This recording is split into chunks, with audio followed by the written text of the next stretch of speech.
Friends, કેમ છો બધા? માહિર્સ વેજ કિચનમાં તમારું સ્વાગત છે. ફ્રેન્ડ્સ, આજે હું તમારી જોડે શેર કરવા જઈ રહી છું. ઉનાળામાં જ્યારે કંઈ શાક ન હોય ત્યારે આપણે જે રોટલો વઘારતા હોય એનું થોડું નવું વર્ઝન.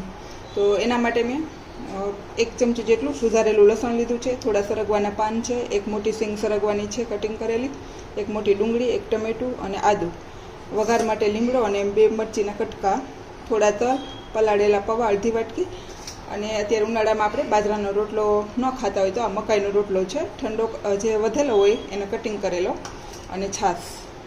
જ્યારે ઉનાળામાં શાકભાજી ન હોય અને રસોઈ બનાવવામાં પણ આપણે કંટાળો આવતો હોય ત્યારે આ સબ્જી છે આ રેસીપી છે એ પરફેક્ટ મીલ તરીકે તમને ખાઈ શકશો. આમાં શાકે આવી જશે, રોટલો આવી જશે, બધું આવી જશે. તો સૌથી પહેલાં આપણે મોટી 3 ચમચી તેલ લેવાનું છે, અને તેલ આવી જાય એટલે એમાં આપણે રાઈ એડ કરશું.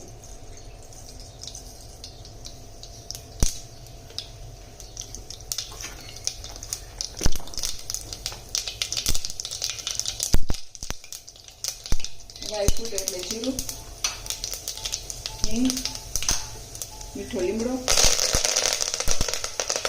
મરચી અને લસણ એડ કરી દેવાનું છે.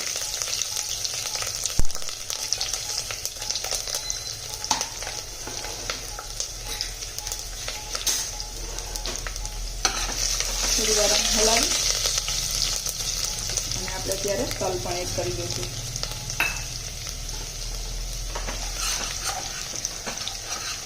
ખૂબ જ ટેસ્ટી એવો આ રોટલો બનશે. આમ તો રોટલો ન કહી શકાય, મિલ જ કહી શકાય, પરફેક્ટ મિલ. તો તમે ચોક્કસથી અત્યારે સબ્જી ન હોય ત્યારે આ બનાવજો. હવે આપણે ડુંગળી એડ કરશું.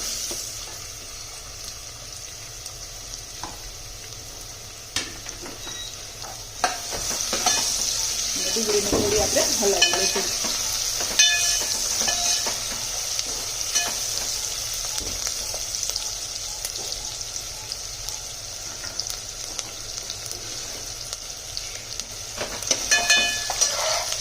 ડુંગળી થોડી આવી તંતરાઈ જાય એટલે આપણે એમાં સરગવાની સિંગ એડ કરી દેવાની છે. અને ઉનાળામાં સરગવો તો ફૂલ મળતો જ હોય છે, એટલે તો આ સબ્જી તો આપણા ઘરમાં ઉનાળામાં હોય જ છે. અને હવે આપણે આદું એડ કરી દઈશું અને ટમેટું એડ કરી દઈશું.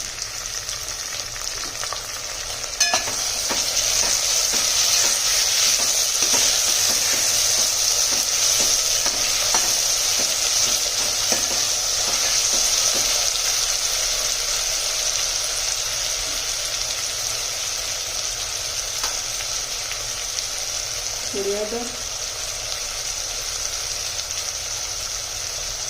1 ચમચી લાલ મરચી પાવડર, તીખાશ તમારા મુજબ સ્વાદ મુજબ વધઘટ કરી શકો છો, અને 2 ચમચી ધાણા જીરું.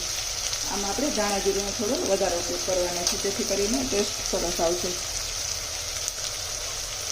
મસાલા એડ કરી હલાવી અને પછી આપણે આપણી છાશ છે એ પણ એડ કરી દઈશું. મેં અત્યારે 3 વાટકી છાશ લીધી છે.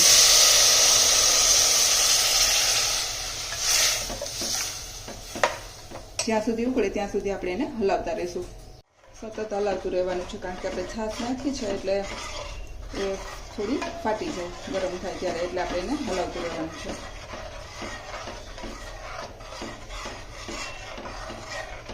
એક ચમચી આપણે મીઠું પણ એડ કરી દઈશું.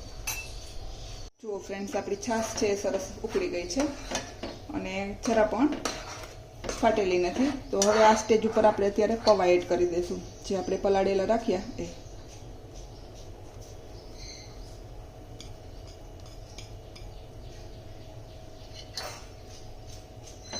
અને આને આપણે ધીમા ગેસ પર થવા દઈશું. વિટામિન, કેલ્શિયમ, મિનરલ્સ બધું આમાં મળી જશે અને ફટાફટ બની જશે. કોઈ પણ શાકની જરૂર નહીં પડે અને ખૂબ જ ટેસ્ટી બનશે. જો ફ્રેન્ડ્સ, આપણો સરગવો છે એકદમ સરસ પાકી ગયો છે અને આપણું છાશ પણ સરસ ઉકળી ગઈ છે અને તેલ છૂટું પડી ગયું છે. હવે આ સ્ટેજ ઉપર આપણે મકાઈનો રોટલો એડ કરશું.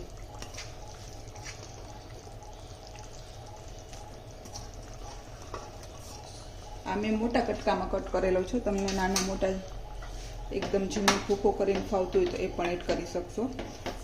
તો બસ આને 2 થી 3 મિનિટ આમાં આપણે રહેવા દઈશું અને તમે જોઈ શકો છો ખૂબ જ સરસ એવું ઘટ થઈ ગયું છે. 2 થી 3 મિનિટ થઈ જાય એટલે આપણે એમાં ધાણા ભાજી એડ કરશું અને સરગવાના પાન એ પણ મેં સુધારીને એડ કર્યા છે. તો વિટામિન, મિનરલ્સ, આયરન બધું મળી જાય એવું અને ઝડપથી બની જાય કોઈ પણ શાક વગર એવું આપણું આ કાઠિયાવાડી પરફેક્ટ મીલ તૈયાર છે. તો આ રેસીપીનું નામ તમે મને કમેન્ટ કરી અને કહેજો. તો હવે આપણું બની ગયું છે અને આપણે એને નીચે ઉતારી લઈશું. તો ફ્રેન્ડ્સ તૈયાર છે મારું સાંજ માટે, ક્યારેક કોઈ પણ શાક ન હોય ત્યારે સાંજ માટેનું પરફેક્ટ કાઠિયાવાડી મીલ્સ. જો તમને મારી આ રેસીપી પસંદ આવે તો લાઈક કરજો, શેર કરજો અને સબસ્ક્રાઈબ કરવાનું ભૂલતા નહીં. Thank you, by.